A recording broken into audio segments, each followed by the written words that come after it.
dato bien interesante que como estamos hablando aquí en cosas que no nos dijeron, Ajá. que a mí me gustó, es que la Biblia tiene el nombre de una ciudad. Y yo eso no sabía, porque la Biblia es un término que está en griego, que es plural, ¿no es cierto? Que significa un conjunto de libros. Conjunto de libros. Y viene de esta palabra biblos, qué chévere, que ha sido el nombre de una ciudad antigua fenicia en donde se producía este material llamado papiro, en donde se hacían los escritos. Y de ahí viene este término Biblia.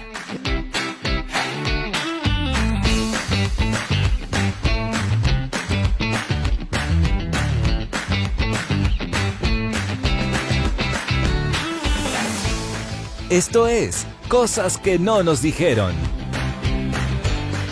Qué contenta estoy y seguro que tú también, Carito, Sí. porque este mes es conocido como el mes de la Biblia.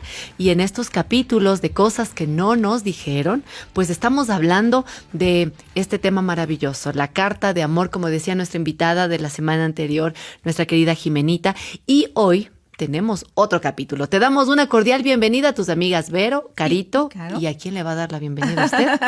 Le vamos a dar la bienvenida a nuestro invitado de hoy. Él es Raulito Portilla, esposo de Jimenita y parte, pues, directores de la Escuela de Música y Danza Unción. Raulito, realmente es un honor, una alegría tenerte aquí con nosotras. No, para mí es un privilegio, qué lindo estar aquí en este, como tú dices, en este tema tan apasionante Claro. sobre la palabra de Dios, ¿no? Qué bello. Y como tú decías, Berito, estamos conversando sobre, justamente en el mes de la Biblia, empezamos a hablar sobre cómo podemos entender, estudiar mejor la palabra en el capítulo anterior. Pero no sé si a ustedes les pasaba que cuando estábamos en el colegio nos mandaban a hacer la biografía del libro que teníamos que leer. Libro leído. El libro leído y conocer la biografía y el autor y la estructura del libro, dónde fue escrito, en qué año, así. Justamente eso es lo que queremos hacer en este capítulo. Nos va a tomar la lección la Carito. Uy, sí. Raulito, ¿estás listo? Más o menos. Algo interesante es que yo desde niño tenía el impulso de leer la Biblia.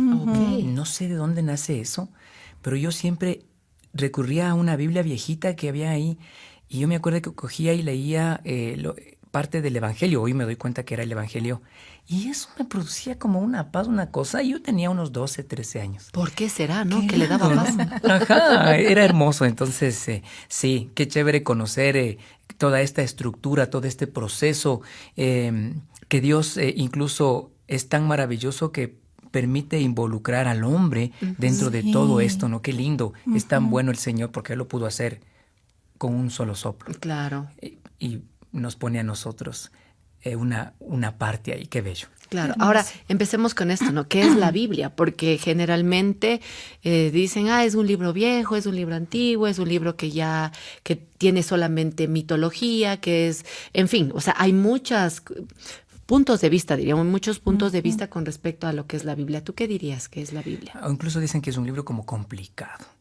Sí. Pero algún dato bien interesante que como estamos hablando aquí en cosas que no nos dijeron, es que a mí me gustó, es que la Biblia tiene el nombre de una ciudad. Y yo eso no sabía, porque la Biblia es un término que está en griego, que es plural, ¿no es cierto?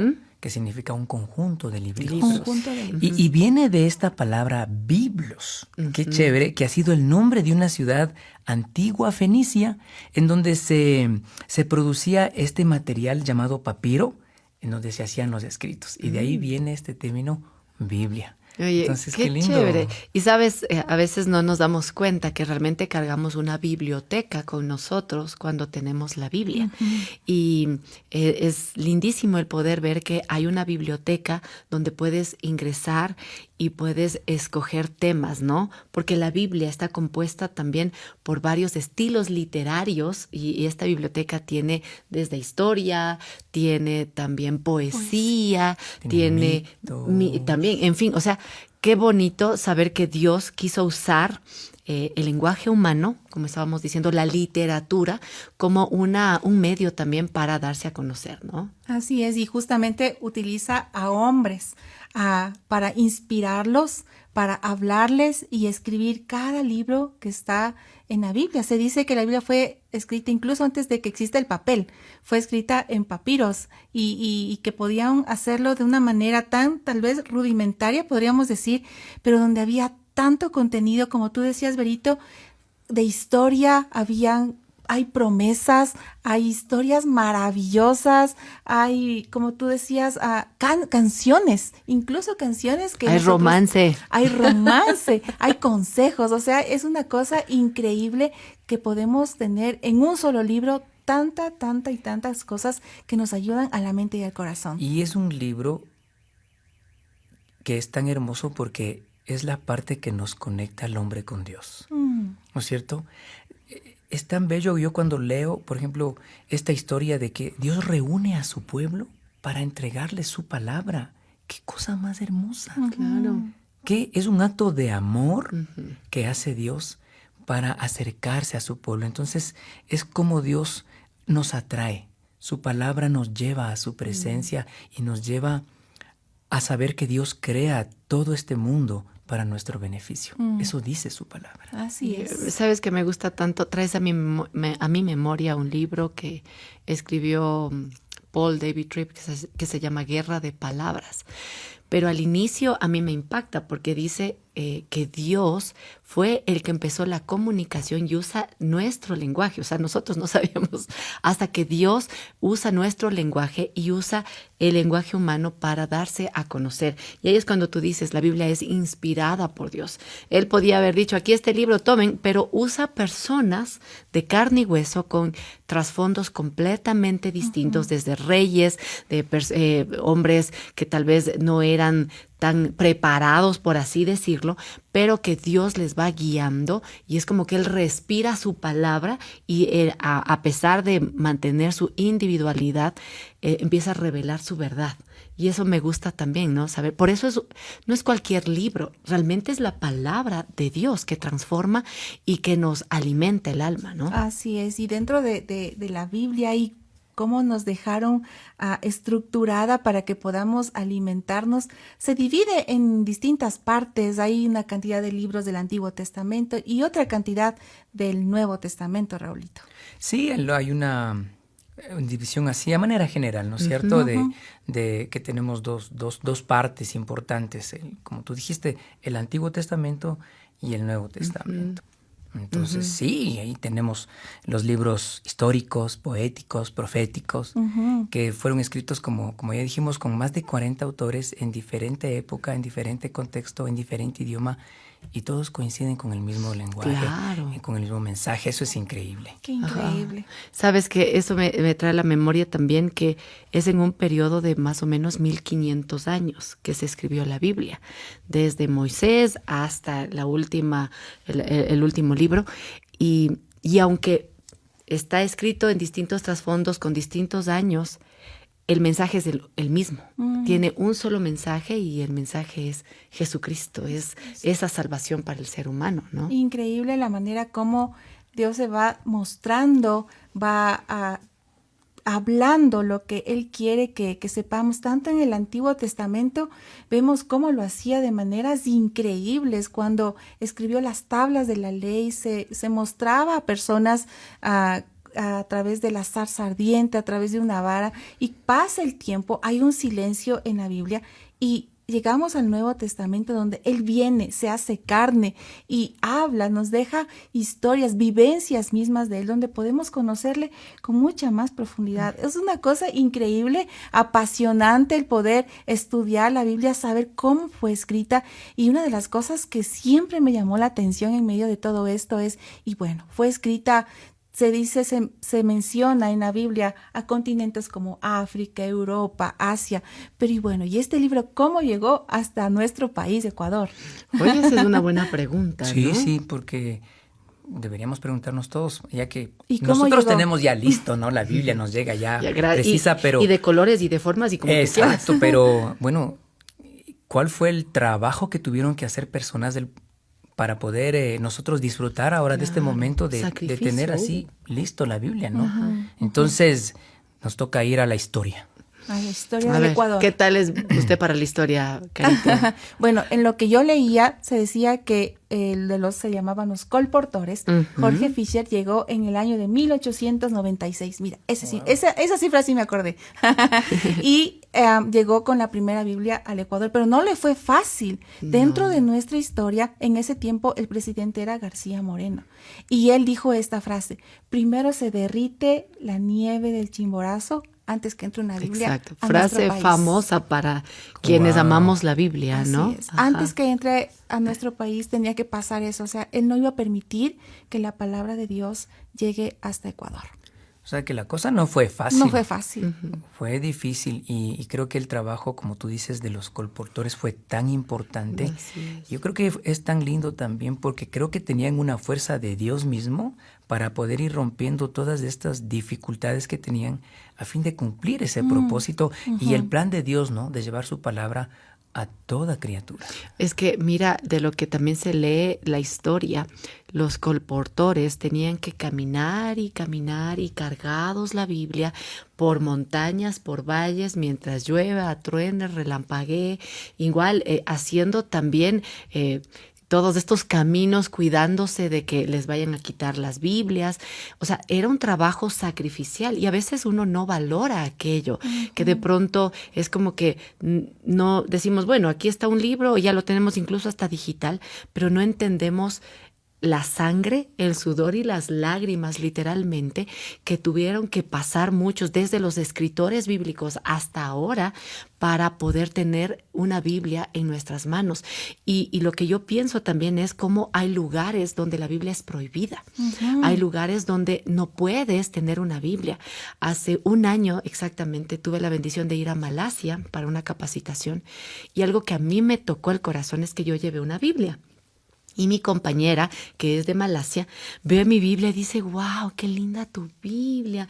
Y qué linda. Y yo veía su Biblia viejita, pero bien viejita, bien viejita. Y digo, esa niña lee bien. Yo tenía que llevar en inglés la Biblia porque la capacitación era en inglés. Pero le digo, wow, qué lindo. Dice, sabes, es que yo esta Biblia la tengo desde que era adolescente. Porque comprarse una Biblia aquí en Malasia es carísimo, es súper caro, es demasiado caro y yo no tengo la posibilidad de comprarme una Biblia. Bueno, la Biblia no era mía, era de mi esposo, entonces le mandé un mensaje, esposo, esto pasa. Me dijo, regálale la Biblia. Y para ella fue la cosa más maravillosa. Y a veces uno, en otros lugares como Latinoamérica, por ejemplo, podemos tener colecciones de Biblias, cuando hay lugares donde todavía la Biblia no está bien aceptada o es carísima para tenerla. Así es. Y es que la Biblia se dice que es uno de los libros más vendidos en el mundo, pero también es uno de los menos leídos. Y también es uno de los más prohibidos, que en muchos países. Y los más robados también leí. Los más robados. Los más atacados. Exactamente. Los más atacados. Hay libros que son fáciles de vender, novelas, tantas cosas que hay de literatura, pero la Biblia es uno de los que tiene más prohibición en todo el mundo para que pueda ser leída. Al principio, como decíamos, en nuestro país no le fue fácil que pueda tener una incursión. Y lo que tú decías, Berito, yo me imagino los colportores, a estas personas que llegaron y querían distribuir la Biblia, los medios de transporte que no habían, los peligros en los caminos. Conversábamos con Raulito y decíamos, ¿cómo lo llevarían? ¿En sacos, en costales? ¿Cómo sería ese trabajo para ellos? Pero gracias a Dios, hoy en el 2024 podemos tener una Biblia en nuestras manos. Y bueno, el mundo digital también permite que tengamos a nuestro alcance todo tipo de comentarios, estudios, pero debemos valorar todo este proceso porque en verdad los métodos de transporte eran completamente rudimentarios, ¿no? Un burrito llevando ahí unas bolsas de todo el material. Y como yo les comentaba, yo en un momento podía llamarme, era un colportor porque yo vendía literatura cristiana. Y una de las cosas que yo necesité, por ejemplo, para poder ser efectivo es que yo debía empaparme de lo que estoy produciendo, lo que estoy promocionando. Entonces, a mí me tocaba, por ejemplo, lo mínimo que tenía que hacer es leerme los prólogos de los libros que yo tenía que promocionar.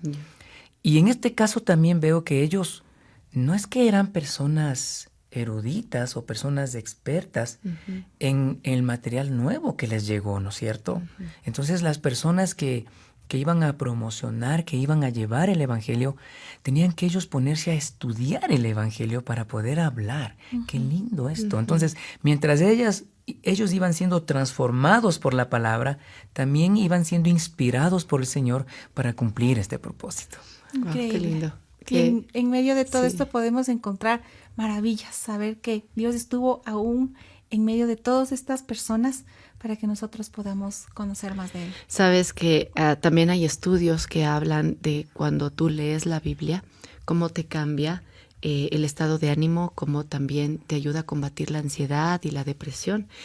Hicieron estudios que, por ejemplo, si una persona lee más de 3 veces por semana, imagínate, más de 3 veces por semana la Biblia, entonces cambia su actitud, también hay menos ideas depresivas, de ansiedad, y uno diría, wow, o sea, mira, no, y son estudios no de cristianos, por así decirlo, sino Claro. estudios externos que dicen algo tiene este libro que no tiene el resto, y es la palabra de Dios. Por eso mismo en Hebreos dice que la palabra de Dios es viva y eficaz.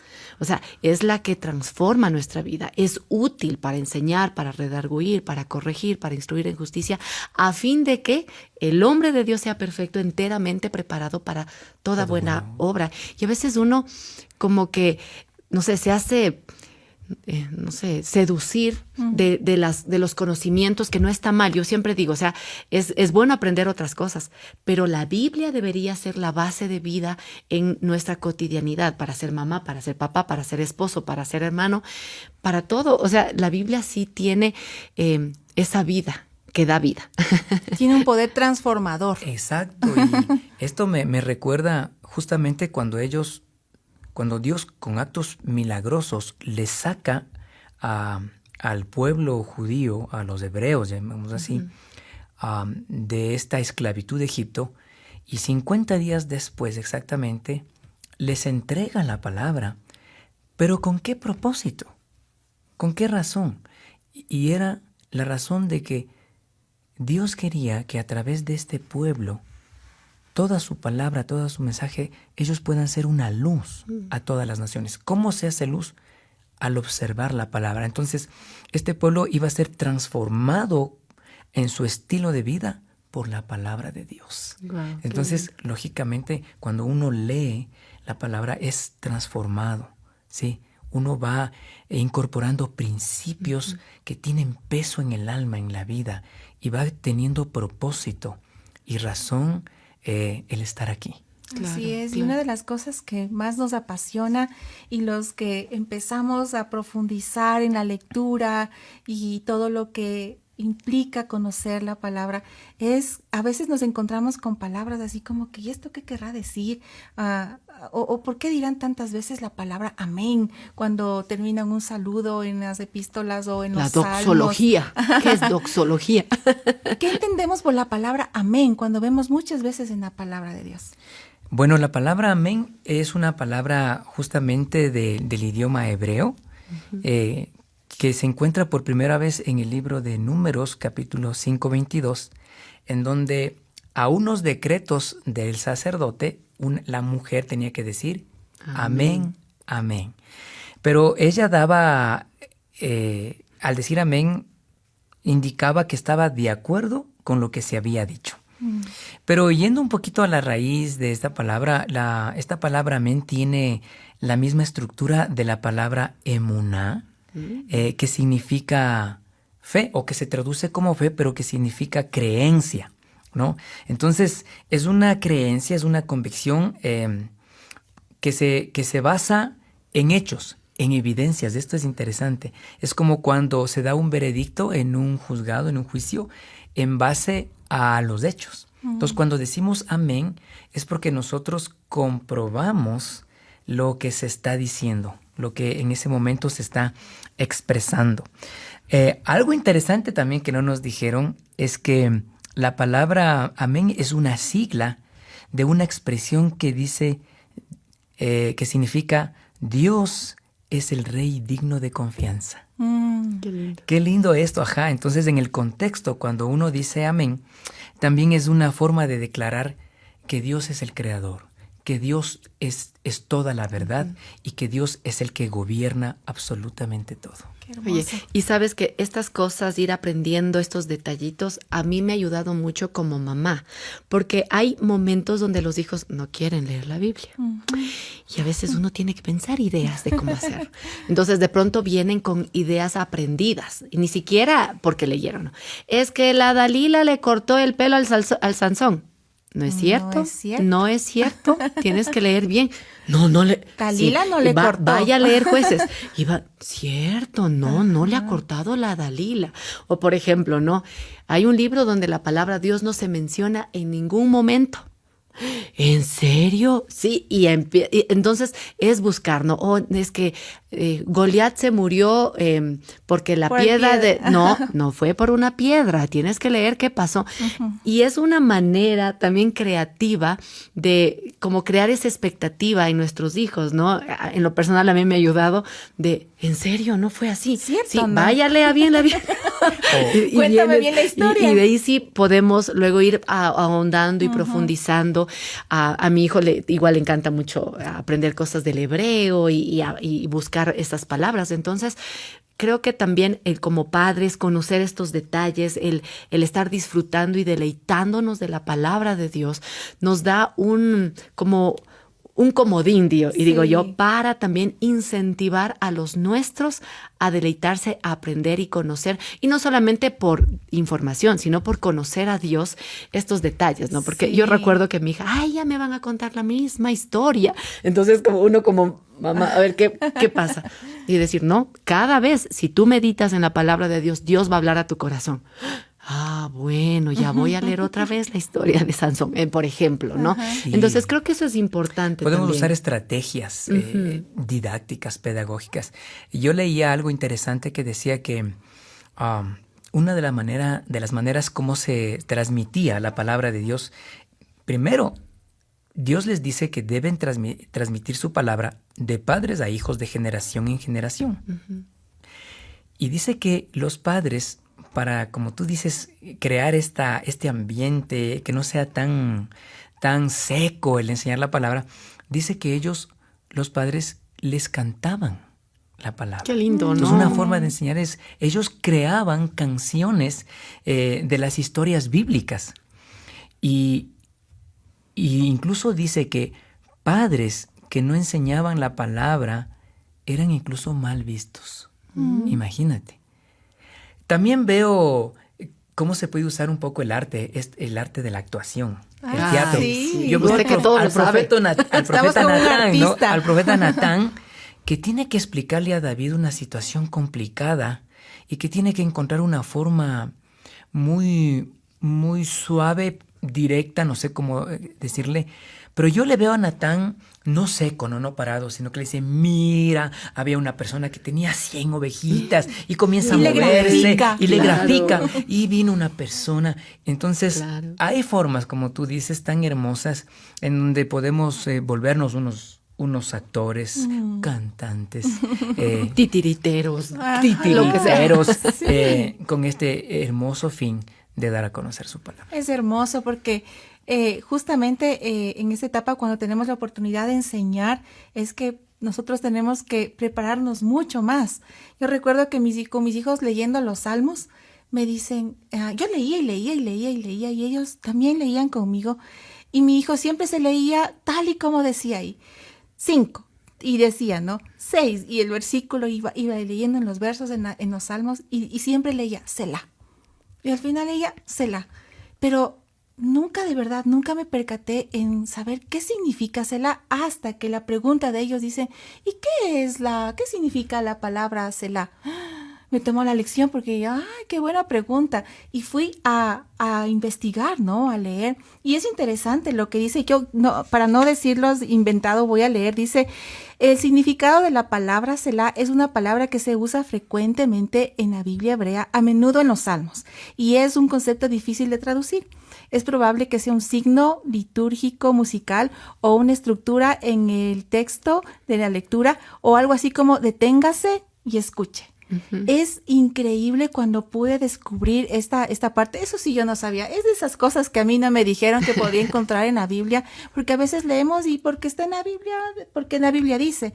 Pero entender esta palabra Selah, más o menos es como que nos dice, tómese la oportunidad de tomar una pausa, reflexionar y meditar en lo que acaba de leer, en lo que acaba de cantar. Es una cosa increíble con lo que nosotros podemos entender mucho más de esta profundidad de que no es de leernos por leer, por cumplir, como decíamos en el capítulo anterior, sino es tomarnos una pausa. Este versículo me acaba de llegar al corazón, este verso, este salmo, este proverbio, lo que hayamos leído, y Selah. Tomarnos esta pausa y reflexionar y decir, esto me quieres decir, esto es lo que acabo de leer, esto es lo que acabo de comprender. Es llegar a un entendimiento mucho más profundo de lo que Dios quiere hablarnos a través de su palabra. Sí, en música, para que tomen sentido los sonidos, tienen que haber silencios. Claro. ¿No es cierto? Entonces, en radio también, déjame decirte que el silencio es importantísimo. En video también. Exactamente, ¿no? Bueno, en todo. Entonces, En todo. creo que esas pausas nos permiten interiorizar el principio que acabamos de aprender y ponerlo por obra. Porque al fin y al cabo lo que necesitamos es vivirlo.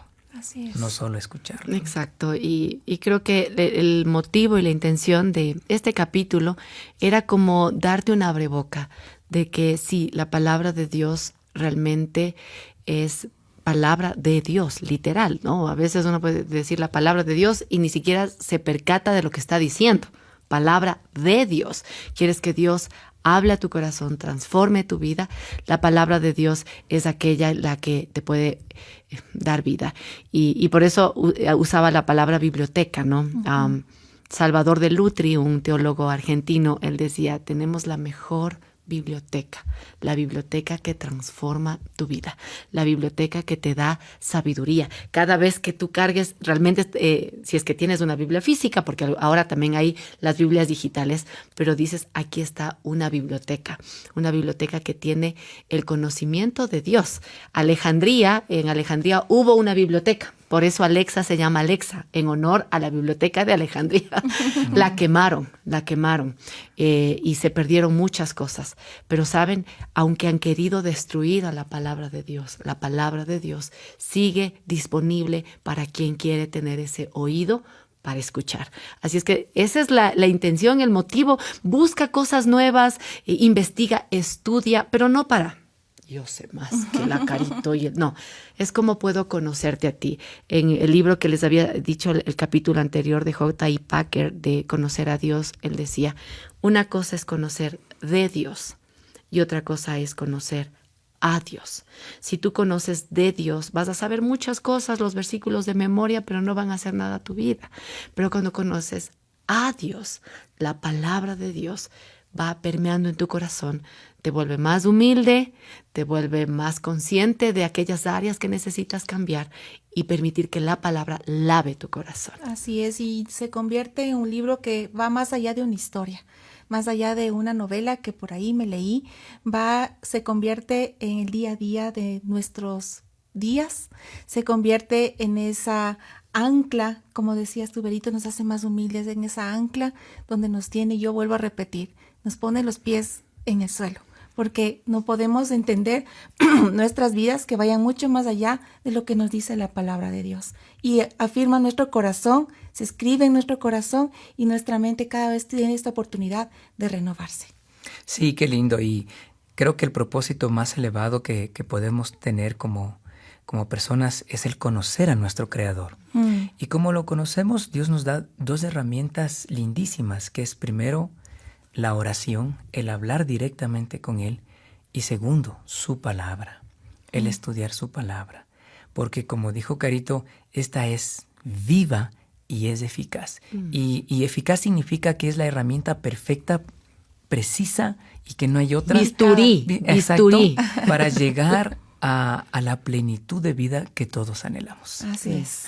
Wow, bueno, queremos agradecerte, Raulito, por venir a este capítulo de Cosas que no nos dijeron, el poder incentivarnos y motivarnos a poder amar la palabra de Dios, a deleitarnos en la palabra de Dios y también vivirla, porque de nada sirve saber tanto y no vivirla, y ese ha sido el reto que nos has dejado, Raulito. Gracias por esa dulzura, por esa pasión que tienes, y esperamos que eso se pueda transmitir a través de todos los medios que nosotros estamos comunicando. Así es. Y bueno, te invitamos a que puedas compartir este contenido, que también nos puedas buscar en Facebook como HCJB, en hcjb.org también, y en Spotify, allí buscas este podcast como Cosas que no nos dijeron. Así es, nos encanta conversar en esta mesa junto a ti, junto a las personas que nos acompañan, junto a todos los que pueden llegar, a donde podemos llegar con cada episodio. Gracias por habernos acompañado, gracias por dejarnos tus mensajes, porque nos motiva, gracias porque podemos llegar hasta donde tú estás, en tu celular, en una tablet o en el dispositivo que tú estés viendo, y te animamos a que lo puedas compartir en esta serie de episodios que estamos tratando para que muchas más personas se puedan apasionar con la lectura de la Biblia. Nos encontramos en el próximo Cosas que no nos dijeron. Un abrazo grande. Chao. Este contenido fue producido gracias al apoyo de amigos como tú. Anhelamos seguir bendiciendo también a otros. Por eso, te invitamos a sumarte con tus donaciones a través de nuestro sitio web hcjb.org.